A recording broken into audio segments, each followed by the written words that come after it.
وأيديهم. آمنت بالله صدق الله مولانا العظيم وصدق رسوله النبي الكريم الأمين ونحن على ذلك لمن الشاهدين والشاكرين والحمد لله رب العالمين.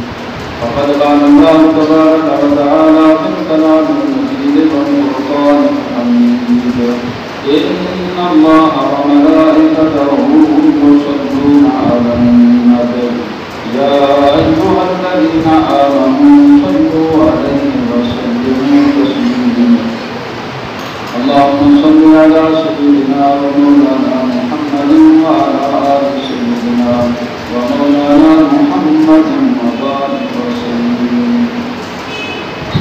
حضرات محترم، یہ بابرکت محفل نبی صلی اللہ علیہ وسلم ہے. دوستوں، میں ہمارے سامنے قرآن مقدس میں ہوں.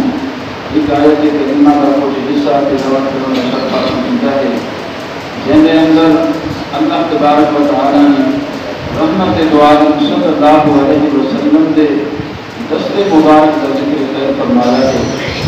خالق کائنات نے ارشاد فرمایا ہے: "اللہ فوق ایدیہم"، کہ نبی رحمت صلی اللہ علیہ وسلم کا دست مبارک، آپ صلی اللہ علیہ وسلم کا ہاتھ مبارک اللہ کا رکھتے. تو اس واسطے صحابہ کرام علیہ رضوان فرماتے ہیں کہ ایسا جگہ بھی حضور صلی اللہ علیہ وسلم کے دست مبارک کی زیارت کروں ہاں، آپ صلی اللہ علیہ وسلم کے دست مبارک کو بوسہ دوں ہاں، تو حضور علیہ السلام کا دست مبارک ریشم کو زیادہ نرم تھا. آپ صلی اللہ علیہ وسلم کا دست مبارک برف کو زیادہ ٹھنڈا تھا. آپ صلی اللہ علیہ وسلم کا دست مبارک مشک و عنبر کو زیادہ خوشبودار تھا. تو حضور علیہ السلام کے دست مبارک کے معجزات و کمالات کے بارے صحابہ کرام فرماتے ہیں. حضرت عبداللہ بن عتیق رضی اللہ تعالیٰ عنہ ارشاد فرماتے ہیں کہ ایک جنگ کو بعد میں واپس آنا کیا ہمی تو دوران سفر رستے دے آپ رضی اللہ تعالیٰ عنہ ہے گئے. جان کے نال حضرت عبداللہ بن عتیق رضی اللہ تعالیٰ عنہ کی جنگ مبارک بھول گئی.